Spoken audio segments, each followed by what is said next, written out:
94 degrees this afternoon. A low of 70 will come later in the night. Mostly sunny skies are in the forecast for Wednesday, so pay us a visit at the Irwin Welcome Home Veterans Parade, which will take place July 4th at 11 a.m. Cloudy skies will bring a chance of rain on Thursday, so be sure to keep an umbrella handy. This is Mason Self for the news, 103.9 Livewire Weather Center. Count on it. In Greenville, it's 87 and partly cloudy. In Irwin, it's 84 and clear. In Piney Flats, it's 88 and partly cloudy. When you're looking for more,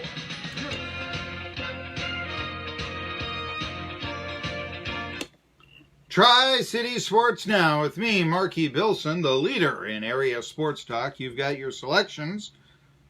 When we hit it, we kill it every day. That's why I'm wearing the Leatherface tie. Also, you may have heard 94-degree temperatures. It's why I'm wearing the white suit. It's the old Southern tradition, you know. It's a Southern professional tradition. I mean, if you are in the 19th century, in the middle of July in Georgia, arguing a trial as an attorney, let's say, in a courtroom, they haven't invented air conditioning in the 19th century, you gotta wear a suit. You ain't wearing black. Trust me on that. You're wearing a white suit. That's where the Southern gentleman wearing the white suit. Think Colonel Sanders. That's where that comes from. Think Boss Hogg. Now there's a Southern professional. All right. Tri-City, me and the Dukes of Hazzard. You got to do it all the time here. All right, my friends. Some additional Appalachian League coverage. Early deadlines. And I'm sorry, Phil Mushnick is the best sports writer in the country. This is Media Watch.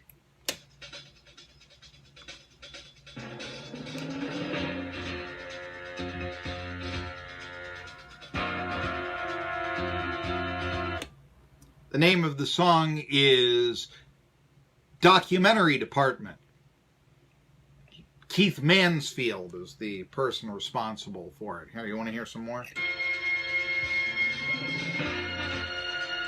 I love it. I mean, it just, it's like, an old-fashioned action news type. Ron Burgundy is going to be coming out here because of this.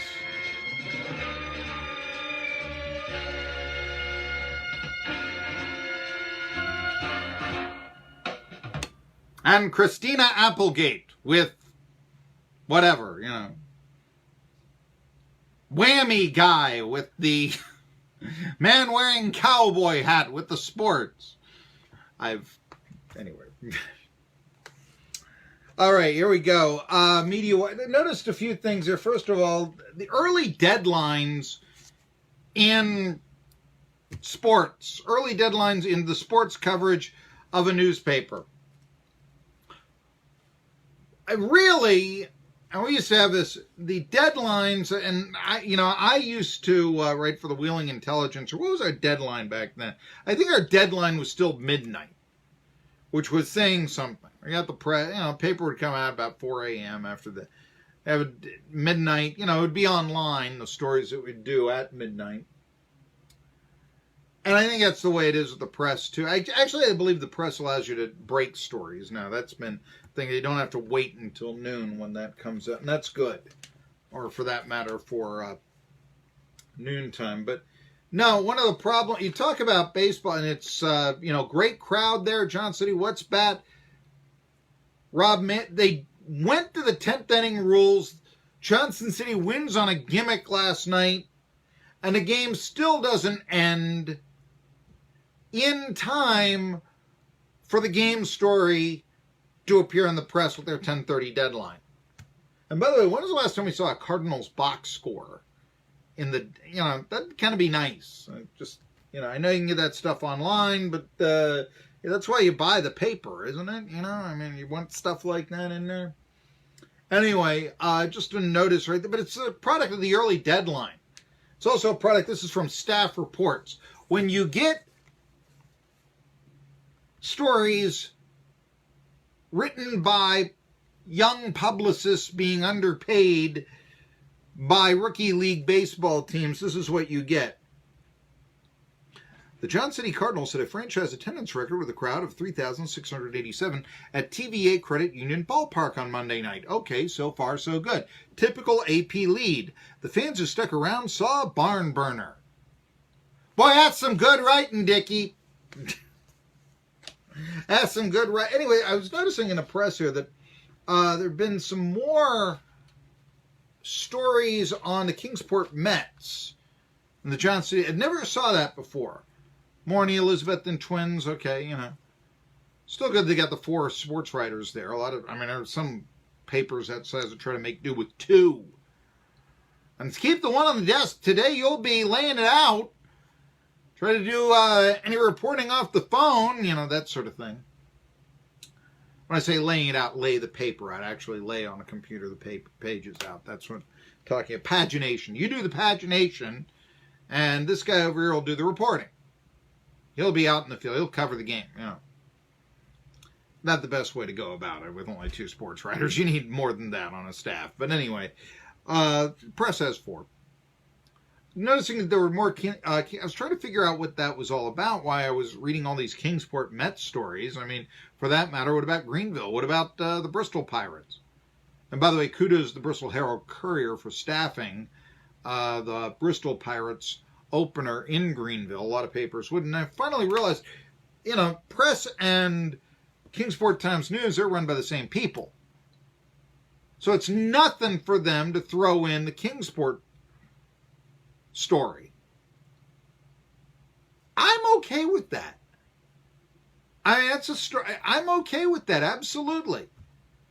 I mean, more local sports coverage. Heck, I'd like to see, to be brutally honest with you, reports from all the Appalachian League games that a local team, yeah, all 5 of them. And you know what? It's not really that far for Burlington or to Princeton. I know. Newspapers today, it's just not practical for the writer to go down there, and we'll get him a hotel room and so on and so forth. I've played that game. It's kind of fun. You know, if Charleston, West Virginia can be described, you know, how much fun can you get there? Have a meal at Hooters, and the, you know, waitress seemed to be a little long in the tooth and all that. It wasn't quite as much fun as I wanted it to be, but, you know, I once did my laundry. As a matter of fact, the motel, while covering that, my apartment building, the landlord had taken out the washing machines. I'm like, how am I gonna do that? Well, you know what? They got washing machines in the hotel. And that saves me a trip to the laundromat. I can do it that way. Remember that quite well. Anyway, point here being that, yeah, I used to be able to do that, but I mean, if it was up to me and I had an unlimited budget, certainly I'd be sending reporters out there, or at the very least doing something other than staff reports, you know, trying to see, could I hire a stringer, you know, when the team goes out of town? Call up the journalism department of the local university. Who wants to be a sports writer? We'll give you $30 to cover the game, you know, one of those deals. I've done that too. Anyway, but no, the Kingsport story, it's coming on more and more. And I really appreciate that. Because I remember when the Johnson City Cardinals would play at Kingsport, you wouldn't get a box score in a paper. What you'd get is, you know, the shortstop drove home the winning run in a 4-3 Mets victory, etc., etc. Today I had the opportunity, I do this from time to time, my favorite sports writer in the country is Phil Mushnick, New York Post. He may be the most criticized sports writer in the country. The reason why is he is probably the most traditional or the most conservative sports writer in the country. He has been at the Post since the days of the New York Cosmos, which he used to cover. So, waxing poetic for the past, you know, that can get a little bit old after a while. I do get that, but he was understanding of modern trends. there are a few themes. I mean, you know me, I want new arena here. I want double A team. I want the DH to go away, this sort of thing. I mean, there are certain things that I may never get them here. I'm just a man with a microphone. Can I want you to say, is that a good idea? You know, I need to write the commissioner of baseball. I'm trying to see if we can get Manfred on here and say, you're destroying this game! You know, and go from there. But Mushnick really does some quality work and makes some absolutely wonderful points. We're talking about the Colin Kaepernick lawsuit, collusion to keep him. Colin, you're not that good. Really. And even if you are quarterback number 85 and you should get, you know, a third string job somewhere, you know, it's been proven that you're not as good as Alex Smith. Come on. It's been proven that Jim Harbaugh made a mistake. Why doesn't anybody talk about that? Colin Kaepernick is a coach killer. Anyway, I've said that myself. But we talked about that lawsuit. Doug Adler, you know who he is? He used to be a tennis broadcaster at ESPN. And he has been suing ESPN for wrongful termination in Los Angeles Superior Court. Now, NFL wanted once, you know, the arbitrator, Stephen Burbank, to throw out the Kaepernick suit, lack of evidence. ESPN tried to do that to Los Angeles Superior Court Judge Elizabeth Pfeffer in Adler's lawsuit. But Pfeffer said this instead. Pfeffer is the attorney's name. Pfeffer ruled that there are triable issues of wrongful termination and negligent infliction of emotional distress in Doug Adler's lawsuit. ESPN denies the allegations. Here's what happened. Adler used to be a tennis player at Southern California. He was a pro. He was calling Venus Williams' match in the Australian Open a few years ago when he admired her successful poaching of the net as a guerrilla tactic. Guerrilla, guerrilla tactic, okay? Soldiers use guerrilla maneuvers, etc., etc. Term had been used, and Mushnick reports this, and I'm reading them verbatim now. This is absolutely wonderful writing and reporting. The term for years had been applied to tennis guerrilla tactics, so much so that a Nike ad campaign starring Andre Agassi and Pete Sampras was labeled Guerrilla Tennis. Again, Guerrilla. But instead of GU, ESPN, in their infinite wisdom, I thought that they were near Ivy League schools there. I don't understand this. They thought that Adler, I don't think they thought, or maybe they did, hey, that's too close to the term Gorilla. No, it isn't. Nothing to do with, and what Adler said, Williams had put the guerrilla effect on, and as Mushnick writes, even the notion Adler would, out of nowhere but on national TV, slur Williams by calling her a name was absurd. Absolutely, we try to find hate where it doesn't exist. Now we're trying to find definitions that just aren't there. Heaven forbid. I'm even afraid to say there's a word for stingy that I could use as an example, and I don't really even dare say it. It sounds too much like a racial slur. Now, is that right? No, it isn't. Because if I did use the word, I'd be meaning stingy and nothing more and nothing less. Just like guerrilla tactic, yeah, like an ambush, a guerrilla soldier. But as Mushnick continues, Common sense be damned, reacting to irrational claims on social media. ESPN fired Adler due to what some yahoos wrote on social media. You know how many people say things about me on social media, on message boards and all this? Like I said, I'm amazed what I am able to do on social media. I mean, I'm amazed what I am. Anyway, I evidently am some sort of person that can be in two places at the same time, according to social media and message boards. I'm amazed at what I can do on this. Well, saying that about me is absurd. Firing someone because of what's said on social media is absurd. Reacting to these irrational claims that what Adler had so clearly not said was something that he did, ESPN fired, convicted, and condemned him as a racist. So Adler is suing, and rightfully so. More Mushnick, and this is why I love him. ESPN could have dismissed or ignored such idiotic claims. It could have gone to bat using logic as the bat for its guy of 10 years. Instead, it sentenced an innocent man to Devil's Island. I love this man. I mean, it just, By the way, Adler has talked about the distress that he's had, depression, this sort of thing. Here's the thing. I've had similar circumstances to Adler. I haven't had the money to go to lawsuits with this or whatever. But yeah, the wrongful accusation, the damning accusation.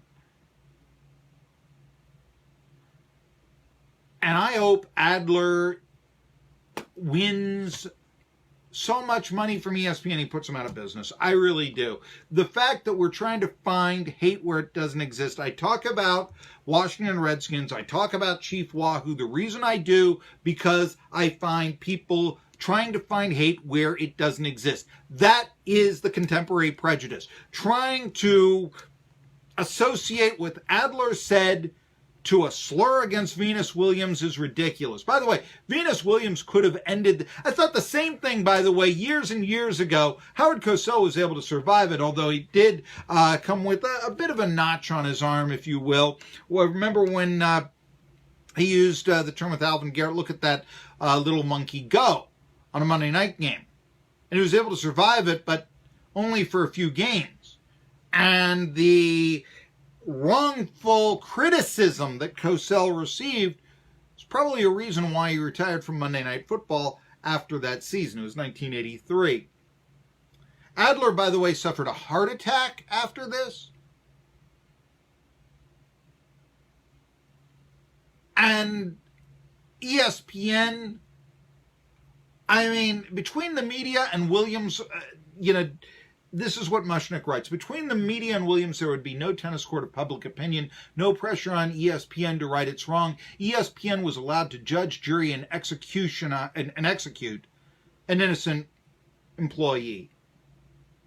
By the way, at the same time, ESPN changed the name of its annual ESPYs show, Sports Humanitarian Award, the Muhammad Ali Humanitarian Award. What did Ali refer to Joe Frazier as? Oh yeah, gorilla as a racial slur. The hypocrisy of ESPN. Even things, as Mushnick continues to write, as they allow vulgar N-wording, women-degrading rappers on the air, but it's Adler saying that a tennis player used a guerrilla tactic, finding hate where it doesn't exist. It's got to stop. It's absolutely got to stop. By the way, more reasons why I love Mushnick. I mean, one of the things he's talked about, remember a few years ago, 2009, Tennessee, they wore black uniforms on Halloween, orange and black, against South Carolina, won a game. It was kind of a Lane Kiffin thing, but it was Halloween as well. Now, they've used the smoky grays and all this, but one of the things that Mushnick writes is this. Mississippi State, their school colors are maroon and white, of course only since 1895, They wore all black uniforms for the NCAA baseball tournament. Mississippi State is not only a state school, it's in one of the poorest states, but D1 schools have plenty of dough for 3, 4, 5 different uniforms, especially when they can go wear all black, which may be the hip thing to do. And Mushnick has been accused of racism for saying this, but it's also kind of, the thug thing to do. Again, you can say with Tennessee, all right, it was Halloween, trying to sell some jerseys, etc., etc. Haven't done it since. And since there was Lane Kiffin aboard, you're like, okay, Lane Kiffin wouldn't really care about interfering with tradition at the least. But what is with teams who don't have black as part of their color scheme using black in their uniforms? What is that message being sent? I guess they're all Johnny Cash fans. Let's hope for that. One of the other things Mushnick writes about, and this is why I absolutely love him, he wrote another column. I could go back and do just wonderful things here. Old school baseball fans have nothing to apologize for. I have said that, there's this idea now that you say, well, you know what, are we taking pitch counts too much? The runner at second base to begin the 10th and ending that ball game last night in Johnson City on a gimmick. The fact that the game has become home run derby, not liking the DH, wanting to see some baseball as it was meant to be played and not gimmick up. Well, you're old school. You're a traditionalist. Like you're somebody who thinks teenagers ought to listen to Tin Pan Alley songs. No, you're a baseball fan. That's what a traditionalist is. And you don't believe that a game that you've loved all your life needs to be changed radically. 3 bases are okay. We don't need a 4th. The shift, we've always had the shift. Lou Bordeaux did it with Ted Williams. Why don't you bunt? Oh, no, can't do that. No, it's that the analytics say you're about at 1,000 if you bunt. So, think of this. And he really, I thought, did some wonderful things. He has talked about this. Bottom of the 10th inning, tie game against the Dodgers recently. Mets had a man on first, no out, time for a bunt, right? Mets have Dominic Smith up, 11th overall pick in the 2013 draft. Struck out on 3 pitches instead, never squared. Mickey Callaway, Mets manager, later explained that Smith never bunted in his pro career, so we didn't think it would be a good idea. As Mushnick says, how can a player go 5 years in the pros and never learned how to bunt? How can that be the case? It wasn't an explanation. It was a stunning indictment of modern highest level, highest paid baseball. The broadcasters, Gary Cohen and Ron Darling of SNY, unaware of the impossible news Callaway later delivered, were flabbergasted that Smith, batting against a radical shift, didn't try to bunt towards third, not just to advance the runner, but for an easy, uncontested hit. Swing away against the shift, Darling said, eschew the bunt. Smith just got a fastball away, would have been a perfect ball to bunt. Yeah, baseball at the highest levels, baseball is not being played to its fundamental best. One of the reasons why is you've got agents like Scott Boras dictating to teams how they can play his players. Why, you don't get paid for sacrifice bunts. I'll tell you more. Hey, that shift, though, that was used by the Dodgers, maybe it was discriminatory. That's what Scott Boras is saying. Tell you more about that when we return on Tri-City Sports Now. You're looking for